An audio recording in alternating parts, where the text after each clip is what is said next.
Hi, I am Sanjay Kumar Sen, and today I will show Unix tools for crude tokenization and normalization. This is an assignment for the Natural Language Processing course of BRAC University, and the course code is CSA 431. So these are the instructions of for this assignment, and I will follow the instruction from step 1 to the final step, so that I can show you the full process of this assignment, including creating those folders in Linux. So as you can see, this we have to use Unix tools and commands for this assignment, and I do not have currently a device with Linux OS installed in it, so I'll be using my primary device, which is using Windows 11 operating system. But the thing is, Windows 11 has WSL feature, which is Windows substitute for Linux, which basically mimics the Linux commands and tools in Windows. It is basically a part of there is a Linux kernel inside of the hybrid Windows kernel. So I think it will be okay. And my instructor approved my idea to use WSL in this Windows. So let's first we have to go there and check out the commands. Then we'll have to create a folder, download some files, and use those commands on those files. So let's get here. Let's open the book. As you can see, we have to go to the chapter 2.4.1 Unix tools for code tokenization. Let's get to the section. Maybe it's in the text normalization part. Let's go there. Yeah, Unix tools for crude and crude tokenization and normalization. Go there. Okay, so these are the commands we have to use in this assignment, and the output should show like this. Okay, so here are some of the examples and commands we have to use. So let's go back to our previous instruction. Let's create a folder first. Let's open my WSN, giving it some time to open up completely.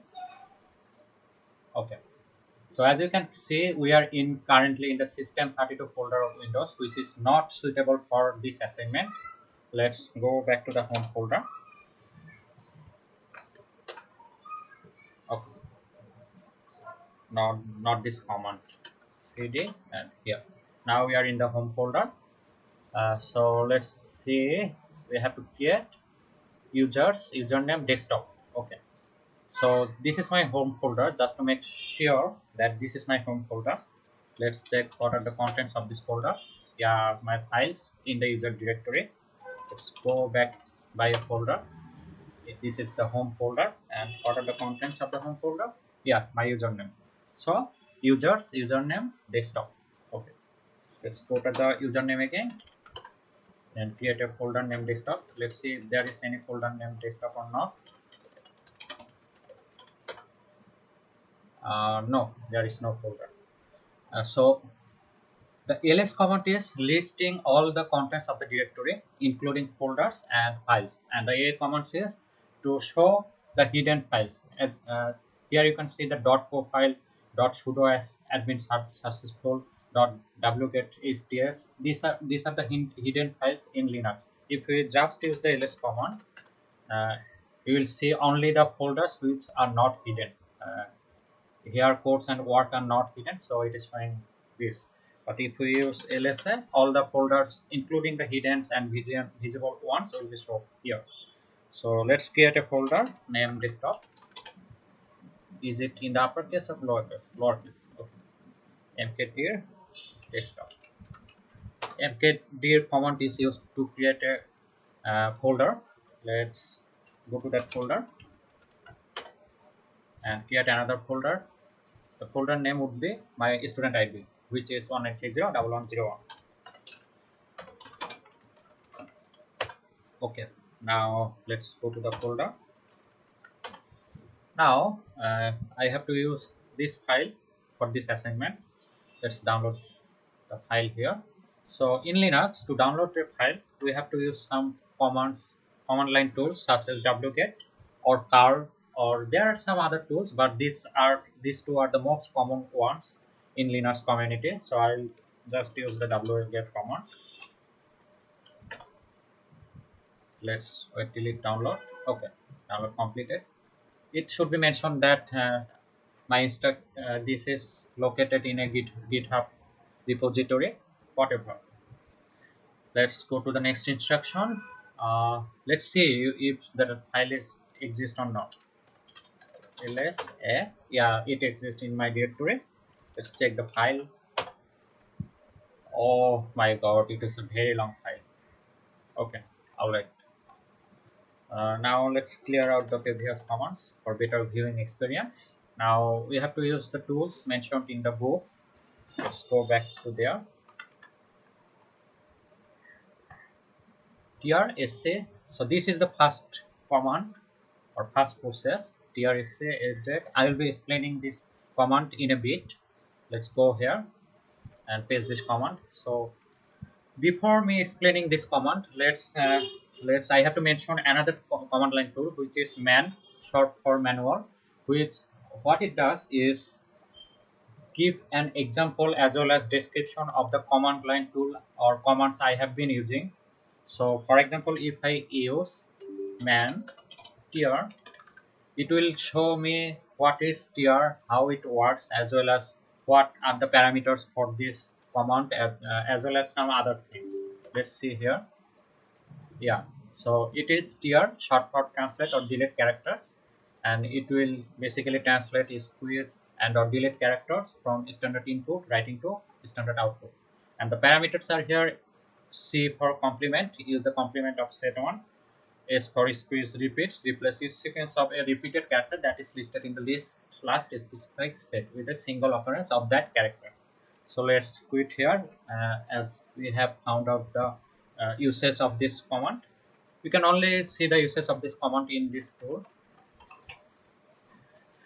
In this book, as you can see, that the tr is used here. This is tr used to systematically change particular characters. Okay, so let's use this command again.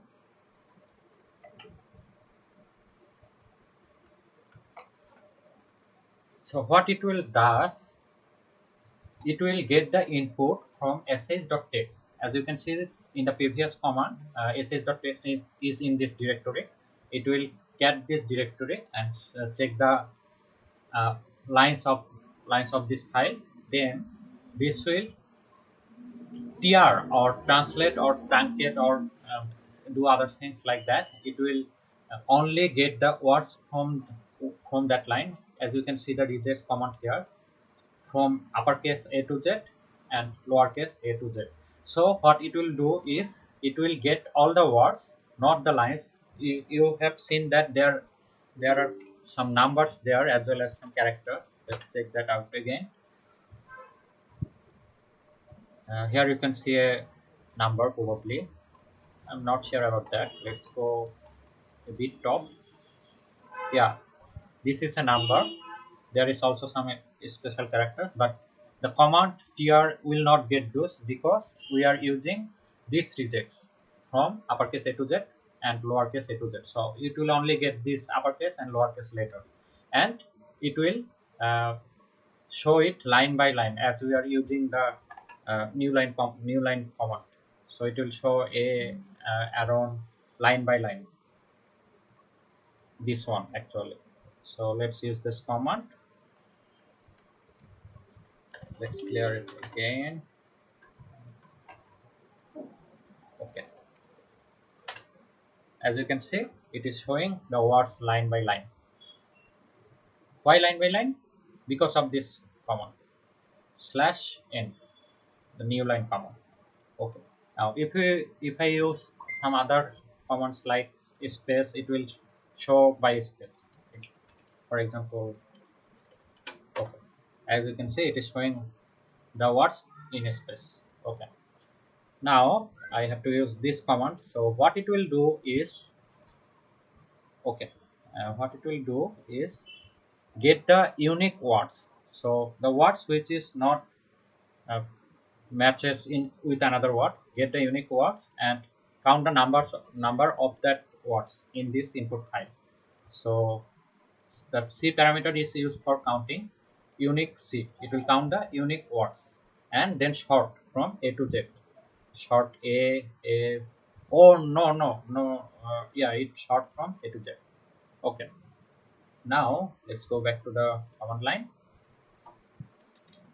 Okay, this one our previous command. Let's check that out again, and I will use this command now.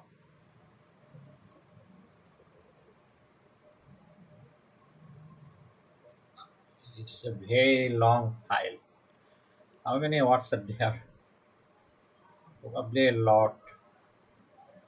Okay, so then what we'll do is short and unique and save. Okay, well, short, unique, save.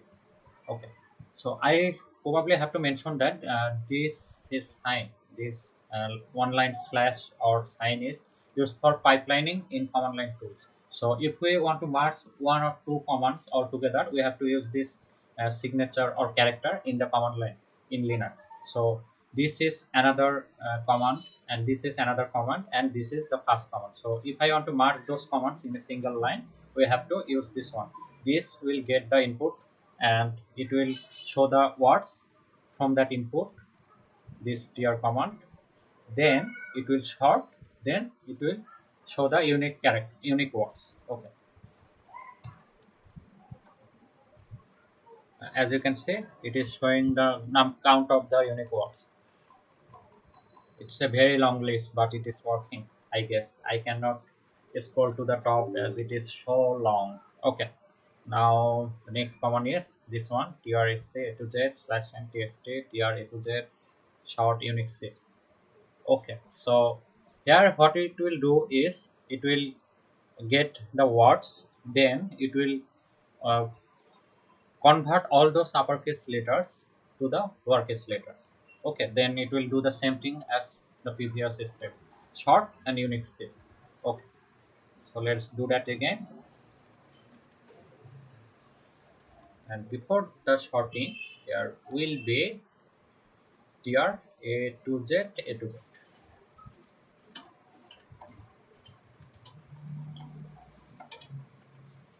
So convert all the uppercase letters to lowercase letters.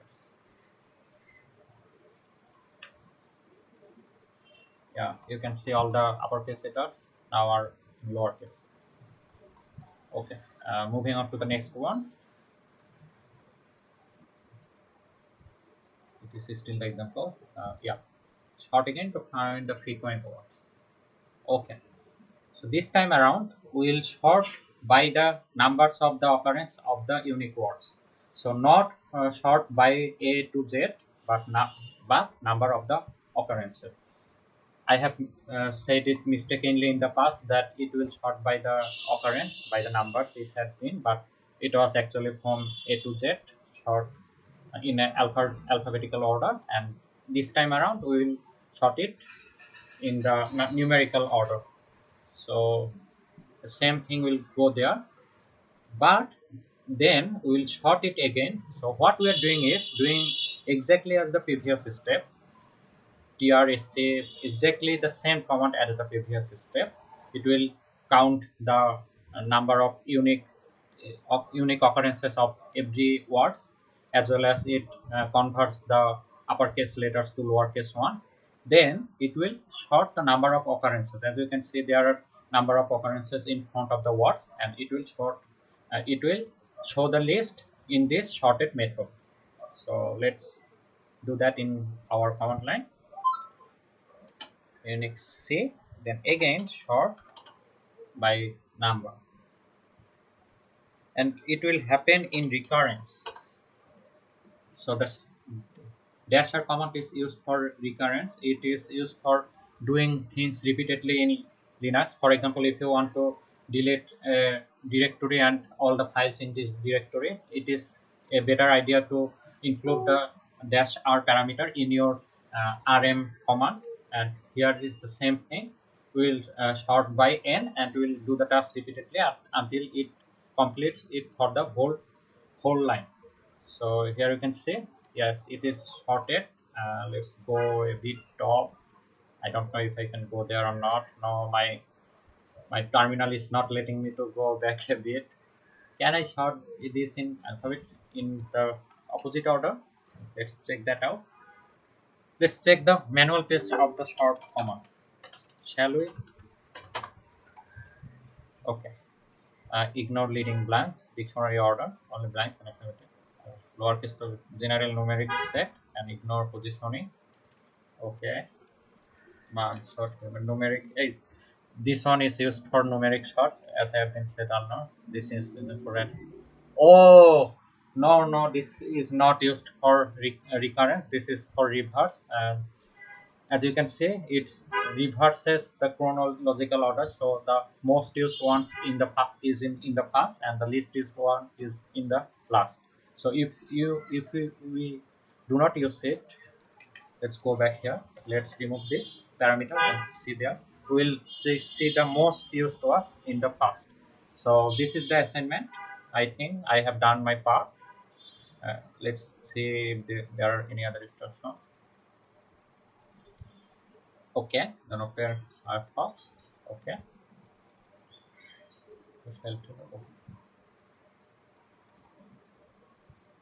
the commands. Okay, okay,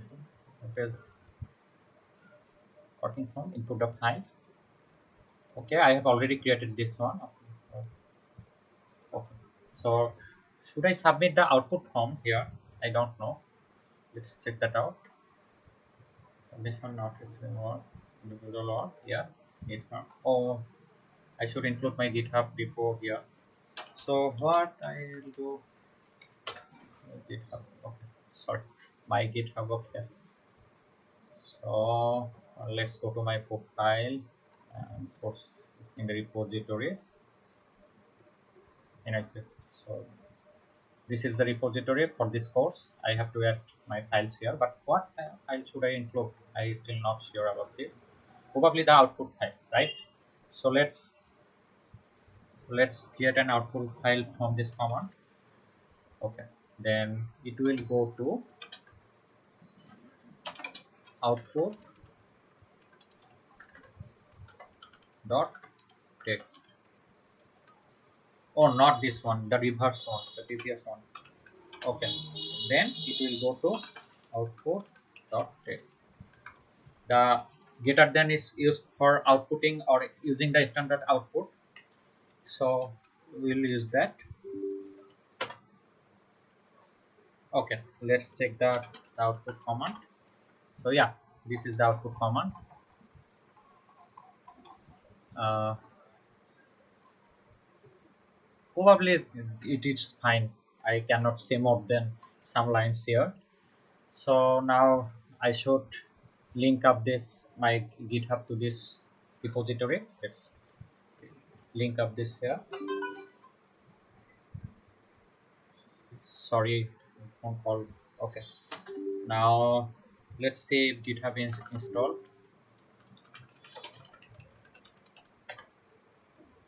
Oh no, clone. And okay, git sorry, the command is git, git clone, git. Yeah, it is installed. So let's git clone. Yeah, it a clone and empty repository. Okay, let's check out our file and move those files in our NLP folder. Okay, we should not. Can I git remove? Let's remove everything except the NLP. No, no, let's remove the NLP from here and just link up this. Okay, RN.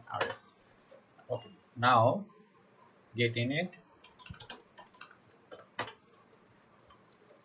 Uh, Git add everything, those two files actually. No. Let's create another folder named task1, right? Okay. Uh, task 01. Oh, sorry, not git, but mkit. Okay. Now git init. No. Now move those files output, and this is to the .conf folder and go. Then then we have to git add everything. Okay, then git commit. The message will be init. Okay, init should be fine, I guess. Okay, two files has added to my git repository. Git push. Then I have to add the remote link. Remote add as origin github.com transaction NLP.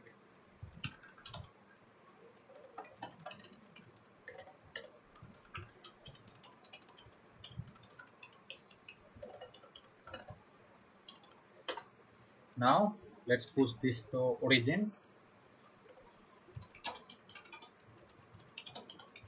I don't know about this branch. It is master or main. Let's check out main. Oh no, this is master. Okay. Haven't I signed in? Okay, let's take back a moment and sign in here. Username would be on the password. Okay, let's pause a bit moment. Okay, so I have logged into the GitHub and pushed it to my repository. Let's check that repository now. Yeah, now there is task one and the output file. Let's check out output file from here. As I have said earlier, this is toolers. Yeah, it is working, but it's toolers file. Okay, so the output is there, and I think it is okay to submit now. So my assignment is done, and see you later. Okay, so I need to mention that I am not sure what it is instructed to submit it in the GitHub.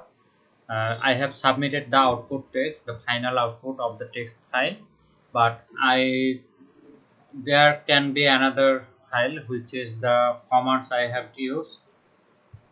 So as you can see, I have used the commands like git and mkdir and those tr commands. Where are they? Yeah, these commands and manual commands. So it can be used as a submission for this GitHub. I am not sure about that. It is not mentioned in the instruction. So let's not take the risk and output those commands as well. So to do that, I have to use the history command. History command shows all the previous output, and if you use history and a number as a parameter, it will show the last number, last two commands I have used. Yeah, so these are the last two commands I have used. So let's check the manual for history, what it is offering. Input from the user, then you will able to keep track. Okay. GNU history library. Okay. Opening one.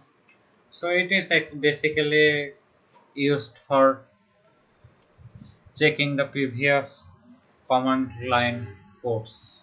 Let's quit here and output the history to a file.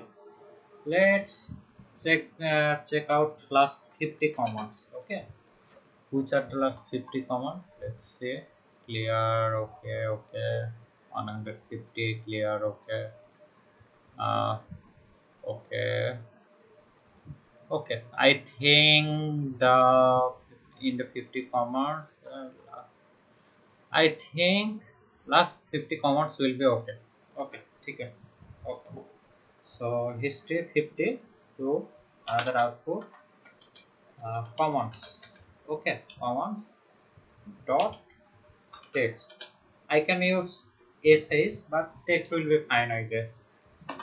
Okay, let's check out the commands dot text. Yeah, it's there. Okay. Now Let's push this to GitHub as well. Git add everything. Git commit um, message would be added commons history. Okay. On file change, basically the output history file. Now git push